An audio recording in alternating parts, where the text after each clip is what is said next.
നമസ്കാരം. മലയാളി വാർത്ത ഇൻസൈഡിലേക്ക് സ്വാഗതം. സംവിധായകൻ രഞ്ജിത്ത് വീണ്ടും പീഡന പരാതിയിൽ അറസ്റ്റിലായിരിക്കുകയാണ്. കഴിഞ്ഞ ദിവസം രാത്രിയോട് കൂടിയിട്ടാണ് വളരെ നാടകീയമായിട്ടുള്ള നീക്കങ്ങൾ നടന്നിരിക്കുന്നത്. യുവനടിയെ പീഡിപ്പിക്കാൻ ശ്രമിച്ച കേസിലാണ് ഇപ്പോൾ രഞ്ജിത്തിന്റെ അറസ്റ്റ് രേഖപ്പെടുത്തിയിരിക്കുന്നത്. പോലീസിന്റെ അതീവ രഹസ്യമായ നീക്കങ്ങൾക്കൊടുവിൽ അറസ്റ്റ് ഭയന്ന് ഒളിവിൽ പോകാൻ ശ്രമിക്കുന്നതിനിടെയാണ് രഞ്ജിത്തിനെ പ്രത്യേക അന്വേഷണ സംഘം പിടികൂടിയിരിക്കുന്നത്. ഏതായാലും ചൊവ്വാഴ്ച രാത്രി തൊടുപുഴയ്ക്ക് സമീപം മുട്ടത്ത് വെച്ചാണ് സിനിമാ സ്റ്റൈലിൽ കാർ തടഞ്ഞു നിർത്തിയായിരുന്നു കസ്റ്റഡിയിലെടുക്കൽ. രഞ്ജിത്തിനൊപ്പം കാറിലുണ്ടായിരുന്ന സുഹൃത്തായ നടൻ ബോബി കുര്യനെയും മറ്റൊരാളെയും പോലീസ് സ്റ്റേഷനിലെത്തിച്ചിട്ടുണ്ട്. അഭിഭാഷകന്റെ നിർദ്ദേശപ്രകാരമാണ് രഞ്ജിത്ത് ഒളിവിൽ പോകാൻ ശ്രമിച്ചത്. പക്ഷേ അപ്പോഴേക്കും ആ ശ്രമം പാതി വഴിയിൽ തന്നെയാണ് പോലീസ് തകർത്തിരിക്കുന്നത്. നടന്റെ കാറിലാണ് രഞ്ജിത്ത് രക്ഷപ്പെടാൻ ശ്രമിച്ചതെന്നും സൂചനയുണ്ട്. Kochi city police commissioner S Kaliraj Mahesh Kumar, DCP Aswathy Jiji എന്നിവരുടെ നേരിട്ടുള്ള മേൽനോട്ടത്തിലായിരുന്നു ഓപ്പറേഷൻ നടന്നത്. താഴെ തട്ടിലുള്ള പോലീസുകാർ പോലും അറിയാതെ, അതായത് ഒരു തരത്തിലും ഈ ഒരു വാർത്ത ചോർന്നു പോകാതെ അതീവ രഹസ്യമായാണ് പരാതിക്കാരിയുടെ മൊഴി പോലും എടുത്തിരിക്കുന്നത്. പരാതിയിൽ കഴമ്പുണ്ടെന്ന് ബോധ്യപ്പെട്ടതോടെയാണ് വനിതാ പോലീസ് സ്റ്റേഷനിൽ FIR രജിസ്റ്റർ ചെയ്തത്.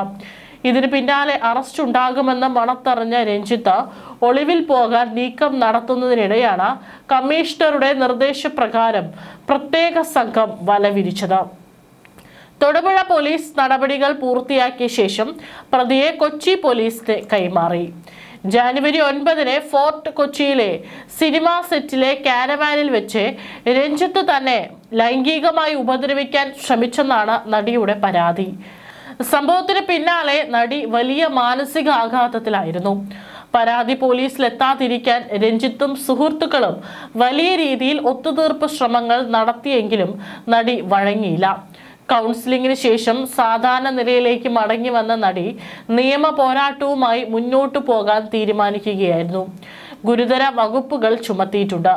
അതുകൊണ്ട് തന്നെ ജാമ്യം കിട്ടാൻ സാധ്യത കുറവാണ്. ജയിൽവാസം നടന് വേണ്ടിവരും എന്നുള്ളത് തന്നെയാണ് നിലവിലെ FIR രജിസ്റ്റർ ചെയ്തതിൽ നിന്നും പുറത്തുവരുന്ന റിപ്പോർട്ടുകൾ. അറസ്റ്റ് നടപടികൾക്ക് മുന്നോടിയായി രാത്രി 1 മണിയോടെ വൈദ്യപരിശോധനയ്ക്കായി എറണാകുളം ജനറൽ ആശുപത്രിയിൽ എത്തിച്ചപ്പോൾ രഞ്ജിത്തിന് ശാരീരിക അസ്വസ്ഥതകൾ അനുഭവപ്പെട്ടു. പരിശോധനയിൽ രക്തസമ്മർദ്ദം ഉയർന്നതായും ECGയിൽ വ്യതിയാനമുള്ളതായും കണ്ടെത്തിയതിനെ തുടർന്ന് അദ്ദേഹത്തെ ആശുപത്രിയിൽ പ്രവേശിപ്പിച്ചു. രാവിലെ ആശുപത്രിയിൽ നിന്നും ഡിസ്ചാർജ് ചെയ്തു. അതിനുശേഷം നോർത്ത് വനിതാ പോലീസ് സ്റ്റേഷനിൽ എത്തിച്ച് അറസ്റ്റും രേഖപ്പെടുത്തി. വൈദ്യപരിശോധനയ്ക്ക് ശേഷം ആശുപത്രിയിൽ നിന്ന് പുറത്തിറങ്ങിയ അദ്ദേഹത്തോട് മാധ്യമങ്ങൾ പ്രതികരണം തേടിയപ്പോൾ വ്യാജ പരാതി എന്ന ഒറ്റ വാക്കിലായിരുന്നു രഞ്ജിത്തിന്റെ മറുപടി. തനിക്കെതിരെ ഉയർന്ന ആരോപണങ്ങൾ അടിസ്ഥാനരഹിതമാണെന്ന സൂചനയാണ് അദ്ദേഹം നൽകിയത്. മറ്റൊന്നും തന്നെ മാധ്യമങ്ങളോട് പറഞ്ഞിരുന്നില്ല. പലപ്പോഴും മാധ്യമങ്ങളുടെ പല ചോദ്യങ്ങൾക്കും ഉരുളയ്ക്കൊപ്പേരി പോലെ മറുപടി പറയുന്ന അദ്ദേഹം ഇത്തവണ പറഞ്ഞത് ഇതെല്ലാം വ്യാജമാണെന്നാണ്. ഏതായാലും നിലവിൽ പോലീസ് നടപടികളുമായി പൂർണ്ണമായി സഹകരിക്കുന്ന രഞ്ജിത്തിന് വേണ്ടി അഭിഭാഷകൻ കോടതിയിൽ ജാമ്യാപേക്ഷ സമർപ്പിക്കും. മലയാള സിനിമയിലെ രാവണപ്രഭു എന്ന സിനിമ സംവിധാനം ചെയ്തതിലൂടെ രാവണപ്രഭു എന്നറിയപ്പെട്ട സിനിമാക്കാരനാണ് രഞ്ജിത്ത്. അങ്ങനെ മലയാള സിനിമയെ നിയന്ത്രിച്ച പ്രധാനികളിൽ ഒരാളാണ് ഇപ്പോൾ അകത്താകുന്നത്.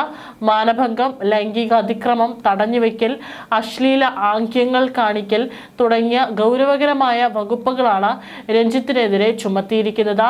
സിനിമയുടെ സെറ്റിൽ തന്നെയുള്ള ആഭ്യന്തര സമിതിയുടെ മുമ്പാകെ പരാതി നൽകിയെങ്കിലും ഇവിടെ തീരുമാനമാകാതെ വന്നതോടെ യുവനടി DGPക്കും ഹേമ കമ്മിറ്റി റിപ്പോർട്ടിലെ വെളിപ്പെടുത്തലിനെ കുറിച്ച് അന്വേഷിക്കാൻ രൂപീകരിച്ച SITക്കും പരാതി നൽകിയെന്നാണ് വിവരം.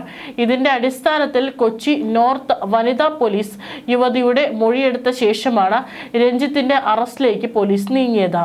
എറണാകുളത്ത് നിന്ന് തൊടുപുഴയിലേക്ക് പോകുന്ന വഴി മുട്ടത്ത് വെച്ചാണ് എറണാകുളം സിറ്റി പോലീസ് കമ്മീഷണറുടെ നിർദ്ദേശത്തെ തുടർന്ന് തൊടുപുഴ പോലീസ് രഞ്ജിത്തിനെ കസ്റ്റഡിയിലെടുത്തത്.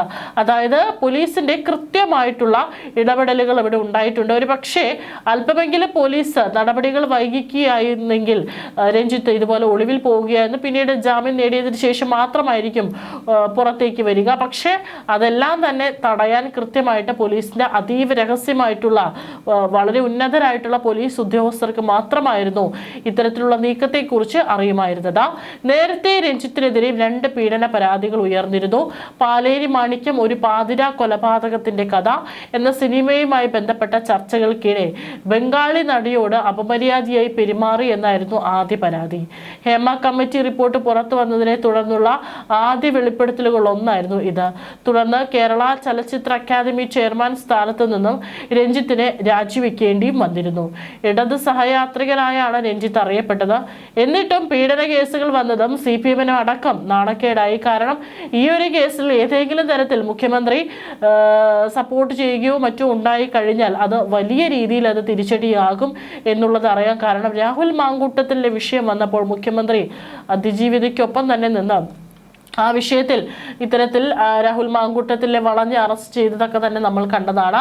എന്നാൽ അത് തന്നെയാണ് ഈ കേസിലും സംഭവിച്ചിരിക്കുന്നത്. 2025 ഒക്ടോബറിൽ രഞ്ജിത്തിന്റെ ഹർജിയിൽ ബംഗാളി നടി നൽകിയ ലൈംഗിക അതിക്രമ കേസ് ഹൈക്കോടതി റദ്ദാക്കിയിരുന്നു. 2009 നടന്ന സംഭവത്തിൽ കേസ് എടുക്കുന്നതിന് മജിസ്ട്രേറ്റ് കോടതിക്കുള്ള സമയപരിധി അവസാനിച്ചു എന്ന് ചൂണ്ടിക്കാട്ടിയായിരുന്നു ഹൈക്കോടതി നടപടി. തന്നെ ബാംഗ്ലൂരിൽ വെച്ച് പീഡിപ്പിച്ചു എന്ന് കാട്ടി കോഴിക്കോട് സ്വദേശിയായ യുവാവ് നൽകിയ പരാതിയായിരുന്നു രണ്ടാമത്തേത്. എന്നാൽ സംഭവം നടന്ന 12 വർഷത്തിന് ശേഷമാണ് യുവാവ് പരാതി നൽകിയതെന്നും പരാതിയിലെ ആരോപണങ്ങളിൽ വ്യക്തതയില്ലെന്നും പരാതി നൽകാൻ വൈകിയത് സംശയാസ്പദമാണെന്നും ചൂണ്ടിക്കാട്ടിയും കർണാടക ഹൈക്കോടതി രഞ്ജിത്തിനെതിരെയുള്ള കേസ് റദ്ദാക്കുകയായിരുന്നു. 2ാം പിണറായി സർക്കാരിന്റെ കാലത്ത് ചലച്ചിത്ര അക്കാദമി അധ്യക്ഷ സ്ഥാനത്തേക്ക് രഞ്ജിത്തിനെ അവരോധിക്കുമ്പോൾ പാർട്ടിക്കുള്ളിൽ തന്നെ എതിർപ്പുകൾ ഉയർന്നിരുന്നു. എന്നാൽ അതിജീവിതമാർക്കൊപ്പം നിൽക്കുന്നുവെന്ന അവർക്കൊപ്പം ക്യാമ്പയിന്റെ മുൻനിര പോരാളിയായി രഞ്ജിത്തിനെ സർക്കാർ ഉയർത്തിക്കാട്ടി. മുഖ്യമന്ത്രിയുടെ മനസ്സിനൊപ്പം സഞ്ചരിച്ച സംവിധായകൻ. ഹേമ കമ്മിറ്റി റിപ്പോർട്ടിന് പിന്നാലെ ഉയർന്ന ആരോപണങ്ങളിൽ പെട്ടതോടെയാണ് തിരിച്ചടി തുടങ്ങിയത്. സംരക്ഷിക്കാൻ ആദ്യഘട്ടത്തിൽ ശ്രമിച്ചെങ്കിലും യുവനടിയുടെ പുതിയ പരാതിയിൽ പോലീസിന്റെ പക്കൽ കൃത്യമായ തെളിവുണ്ടെന്ന് ബോധ്യപ്പെട്ടതോടെ CPM സർക്കാരും രഞ്ജിത്തിനെ പൂർണ്ണമായും കൈവിട്ടിരിക്കുകയാണ്. നിയമം അതിന്റെ വഴിക്ക് പോകട്ടെ എന്ന നിലപാടിലേക്ക് പാർട്ടി മാറിയത് രഞ്ജിത്തിന് വൻ തിരിച്ചടിയായി. സിനിമാ സെറ്റിലെ പവർ ഗ്രൂപ്പിന്റെ അധിപനായി സ്വയം അവരോധിച്ചതാണ് രഞ്ജിത്തിനെ പിഴച്ചത്. അറസ്റ്റ് ഭയന്നായിരുന്നു നടൻ ബോബി കുര്യന്റെ കാറിൽ ഒളിവിൽ പോകാൻ ശ്രമിച്ചത്. പക്ഷേ അതെല്ലാം തന്നെ നാടകീയമായി പോലീസ് അവസാനിപ്പിക്കുകയും രഞ്ജിത്തിനെ പൊക്കുകയും ചെയ്തു. രാത്രി മുഴുവൻ നീണ്ട വൈദ്യപരിശോധനയ്ക്കും ചോദ്യം ചെയ്യലിന് ശേഷം പുറത്തിറങ്ങിയ രഞ്ജിത്ത് വ്യാജ പരാതി എന്ന് ആവർത്തിക്കുമ്പോഴും അദ്ദേഹത്തിന്റെ അഭിഭാഷകൻ കോടതിയിൽ ജാമ്യത്തിനായി സമീപിക്കാനുള്ള തന്ത്രപ്പാടിലാണ്. എന്നാൽ ഒളിച്ചോടാൻ ശ്രമിച്ചതും ഗൗരവകരമായ വകുപ്പുകൾ ചുമത്തിയതും പരിഗണിക്കുമ്പോൾ അദ്ദേഹത്തിന് ഉടൻ ജാമ്യം ലഭിക്കാനുള്ള സാധ്യത കുറവാണ്. ഏതായാലും ഇപ്പോൾ വീണ്ടും അദ്ദേഹത്തിന്റെ അറസ്റ്റ് രേഖപ്പെടുത്തുമ്പോൾ മുൻപ് ഉയർന്നു വന്നിട്ടുള്ള ആരോപണങ്ങളൊക്കെ തന്നെ വ്യാജമാണെന്ന് പറഞ്ഞ അതേ നിലപാട് തന്നെയാണ് ഇത്തവണയും ആവർത്തിക്കുന്നത്. പക്ഷെ വീണ്ടും ഇതേ ഒരു അധികാര ഗർവ് കാണിച്ച് ജീവിക്കാനാണ് തീരുമാനമെങ്കിൽ ജയിൽവാസം വരിക്കേണ്ടി വരുമെന്നുള്ള കാര്യത്തിന് യാതൊരു സംശയവും വേണ്ട. ഇത്തരത്തിലുള്ള പലതരത്തിലുള്ള വിരോധാഭാസത്തിനാണ് കേരളം സാക്ഷ്യം വഹിച്ചുകൊണ്ടിരിക്കുന്നത്. രഞ്ജിത്തിനൊപ്പം കാറിലുണ്ടായിരുന്ന നടൻ ബോബി കുര്യനെയും മറ്റൊരാളെയും പോലീസ് സ്റ്റേഷനിൽ എത്തിച്ചിട്ടുണ്ടായിരുന്നു. ഏതായാലും ആ നടന്റെ കാറിലാണ് രക്ഷപ്പെടാൻ ശ്രമിച്ചത്. പക്ഷേ നാടകീയമായി തന്നെ ആ നീക്കങ്ങൾ പോലീസ് പൊളിക്കുന്ന കാഴ്ചയാണ് കണ്ടത്.